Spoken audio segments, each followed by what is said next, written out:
warahmatullahi wabarakatuh. Perkenalkan, nama saya Lili Febrianti. Saya berasal dari kelompok 5 dan anggota lainnya bernama Miranda. Di sini saya akan mempresentasikan praktek dalam pembuatan media pembelajaran di media classroom. Baiklah, saya akan menjelaskan pembuatan media pembelajaran di media classroom. Pertama-tama, setelah kita membuat aplikasi media classroom sebagai seorang guru, langkah pertama yang kita lakukan adalah kita membagikan kode kelas kepada peserta didik agar peserta didik dapat bergabung di dalam classroom. Kemudian langkah kedua itu, setelah guru memberikan kode kelas, selanjutnya peserta didik akan bergabung di kelas dengan mengklik tanda tambah seperti gambar di atas itu. Kemudian setelah mengklik tanda tambah, masukkan kode yang telah diberikan oleh guru. Kemudian peserta didik dapat masuk di media aplikasi classroom. Baiklah, langkah ketiga yang kita lakukan adalah kita sebagai seorang guru mempersiapkan materi untuk sebagai bahan ajar yang akan kita kirimkan di media classroom, di mana kami di sini membuat materinya dalam bentuk file dan PowerPoint.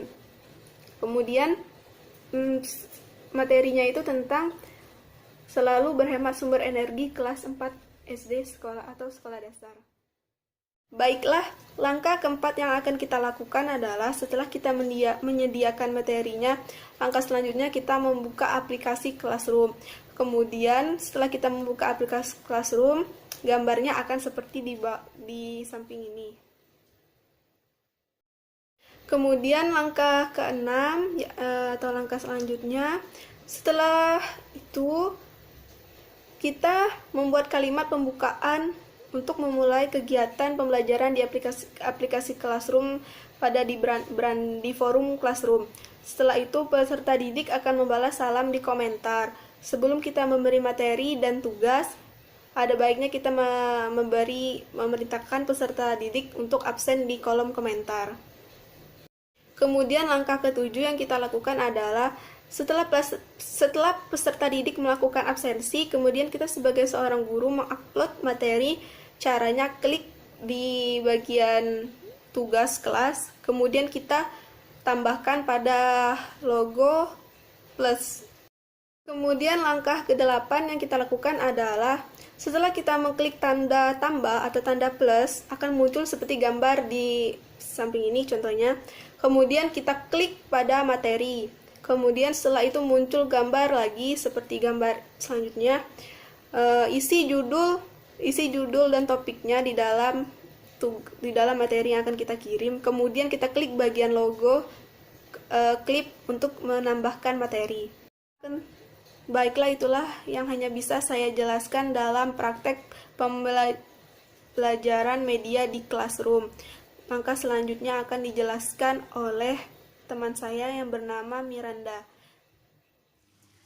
Assalamualaikum warahmatullahi wabarakatuh. Perkenalkan, nama saya Miranda. Di sini saya akan melanjutkan praktek menggunakan aplikasi Classroom dari teman saya, yaitu Lili Febrianti.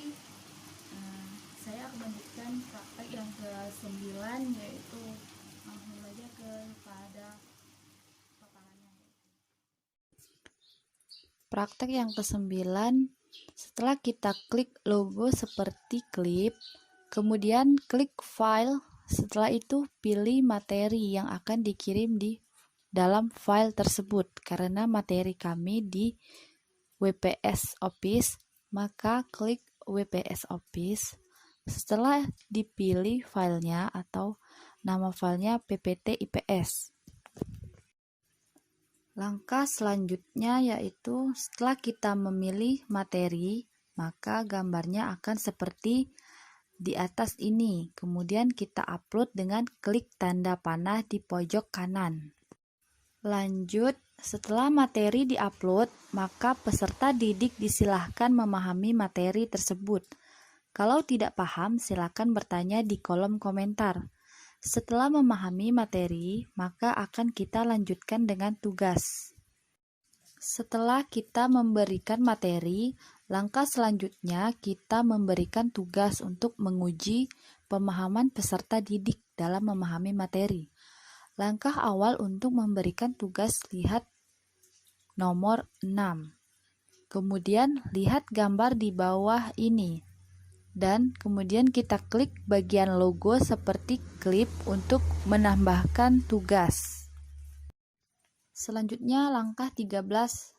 Setelah kita klik logo seperti klip, kemudian klik file, setelah itu pilih file tugas yang akan dikirim di WPS Office. Maka klik WPS Office, setelah itu pilih filenya atau nama filenya PPT IPS. Langkah berikutnya, setelah kita memilih tugas, maka gambarnya akan seperti di atas ini. Kemudian kita upload dengan klik tanda panah di pojok kanan, kemudian klik tugaskan sebelum diupload. Lanjut, setelah materi dan tugas diupload, peserta didik dapat memulaikan pembelajaran di aplikasi Classroom. Selamat belajar dan mengerjakan tugas. Jika ingin